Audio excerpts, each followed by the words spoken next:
Welcome to Trailers from Hell. Until the late 1950s, British homegrown cinema was thoroughly middle class in its perspective and biased towards stories that took place in London and the home counties. Also, people who lived in the south of England had a mild but centuries-old prejudice against people who lived up north in Yorkshire, where they talk funny and it rains every bloody day. Northerners and the working class were somehow children of a lesser movie god, so fewer movies were made about them. Then along came the French Nouvelle Vague, Truffaut, Godard, René et al. They gave stolid British cinema a good kick up the arse, and the British New Wave was born. Similarly featuring misfit heroes at odds with the social norm. New directors gave us Saturday Night and Sunday Morning, The Loneliness of the Long-Distance Runner, This Sporting Life, A Kind of Loving, all films you should discover if you haven't already. Of these kitchen sink dramas, as middle-class critics called them, Billy Liar is my personal favourite. Billy Liar began as a hit novel and then became a hit play. Albert Finney created the role on stage. Tom Courtenay was his understudy, taking over after 9 months. Director John Schlesinger picked Courtenay for the film version. Billy is a young Walter Mitty malcontent, quick-witted yet emotionally stunted, a charming compulsive liar, hating the rut of his life, yet scared of seeking a better one, ducking the issue by disappearing into reveries of grandiose fantasy, which Schlesinger stages with gusto. The film depicts the day when Billy's ever-expanding cobweb of lies threatens to engulf him.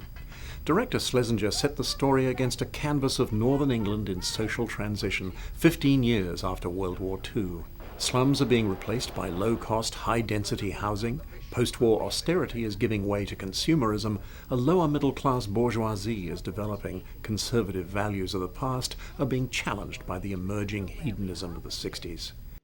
Schlesinger avoids the heavy-handedness of other 60s social realist pictures and observes Billy's shenanigans with a wry, bemused detachment.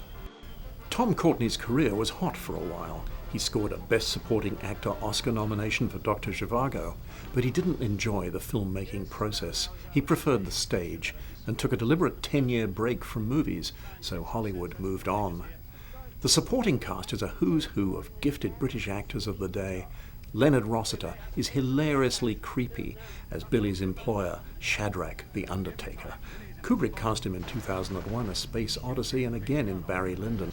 Also wonderful is Mona Washbourne, the ultimate British mum. Remember her in My Fair Lady?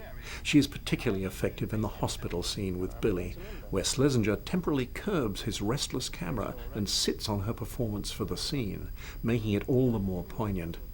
But Schlesinger's energetic visual style and clever intercutting of fantasy with reality, Billy regularly machine guns inconvenient people in his life, is a precursor to his handling of Midnight Cowboy, another tragicomedy of delusion and failure. In addition to Tom Courtenay, Billy Liar made a star out of a young unknown, who was not the director's first choice for the part of Liz, whose charisma must inspire Billy to take a chance at the freedom he dreams of. An actress named Topsy Jane had shot several scenes before she became ill and could not continue. You can still see her, in fact, in several long shots, including when Billy and Liz wave to the people of Ambrosia. She was replaced by Julie Christie, who the James Bond producers briefly considered for the Ursula Andress role in Dr. No. Miss Christie has said she spent the entire Billy Liar shoot believing she was miscast. Well, 52 titles later, the rest is history.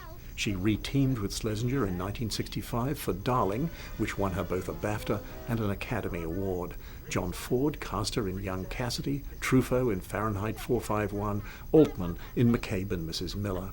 A reviewer once described her screen persona as both tigress and fawn. Works for me.